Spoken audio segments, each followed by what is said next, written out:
In the high-stakes world of Formula One, power can shift in the blink of an eye.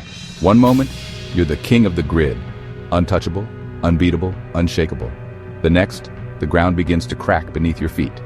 And right now, those cracks are appearing under the feet of Max Verstappen and Red Bull Racing.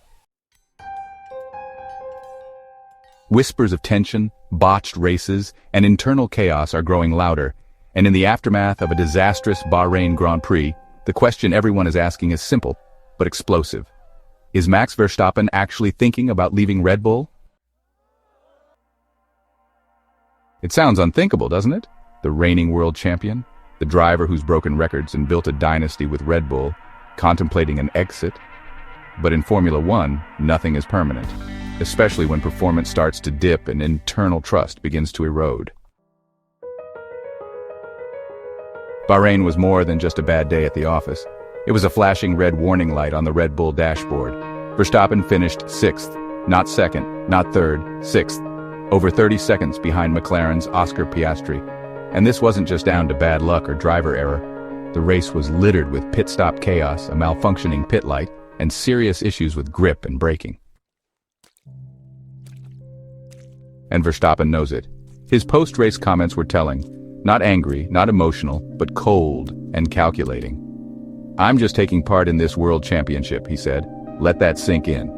This is Max Verstappen, a driver who breathes competition." A man who once said, "Second place is just the first loser," and now he's saying he's just taking part? That's not a casual remark, that's a statement of doubt, a subtle shot across the bow. But if Verstappen is cooling on Red Bull, it's not without cause. Inside the team, things are far from stable. Helmut Marko, the team's longtime advisor and a man known for his brutal honesty, described the Bahrain weekend as unacceptable and worrying. He's openly criticized the operational issues that plagued the team and has hinted at the need for structural changes. Christian Horner, under immense scrutiny already this season, admitted there are real problems with the car's balance and brake performance. This isn't just a slump. This is a leadership group under pressure, trying to hold things together while the media circles like sharks. What makes the Verstappen situation even more intriguing is the fine print of his contract. While he's signed through 2028, multiple reports have confirmed the existence of performance-based exit clauses. One of them, according to insiders, allows Verstappen to walk away if he's outside the top three in the Drivers' Championship standings by the summer break. As of now, he's second in the standings, but just 1 point ahead of a surging Lando Norris. In other words, it's close, and it could go either way. So what if Verstappen does leave? Where would he go? That's where the plot thickens. Aston Martin has emerged as a dark horse favorite. They'll be powered by Honda starting in 2026, the same Honda that Verstappen won multiple titles with. And perhaps even more intriguing, Adrian Newey, Red Bull's legendary car designer, is rumored to be exploring options outside Milton Keynes. If he jumps ship to Aston Martin and Max follows, well, that could be a new era in the making. Ferrari is also a possibility. They've already made waves by signing Lewis Hamilton for 2025, and pairing him with Verstappen would be a historic move.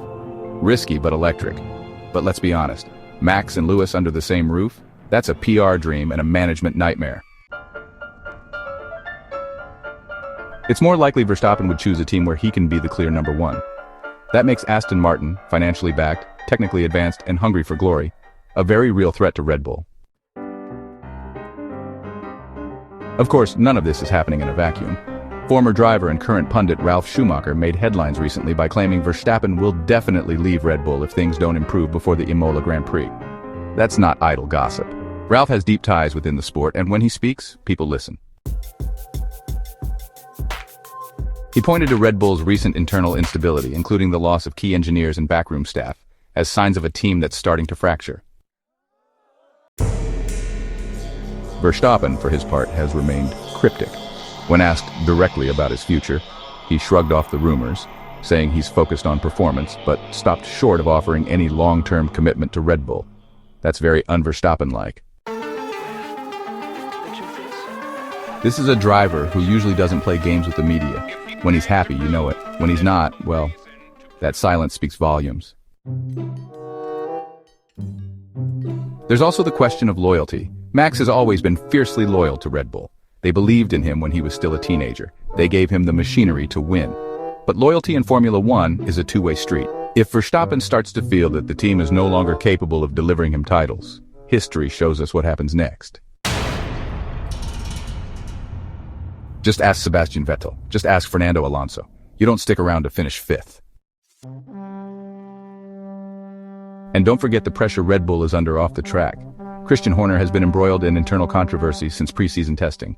While he's officially been cleared, the lingering fallout has destabilized the team environment. Sponsors are reportedly uneasy, and rumors continue to swirl around Red Bull's long-term structure, especially with tensions rumored between the Austrian and Thai ownership camps.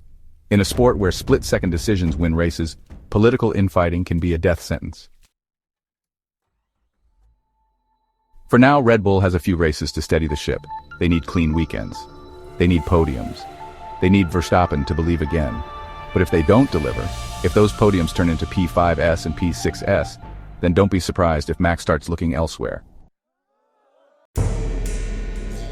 This isn't just about lap times, this is about legacy.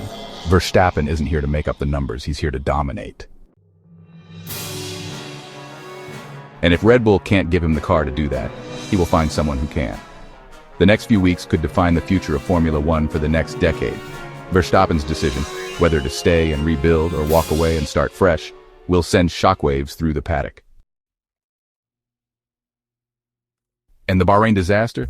It may not have ended Red Bull's dynasty, but it definitely cracked the foundation. Because in F1, the only thing more dangerous than a rival catching up is your champion losing face.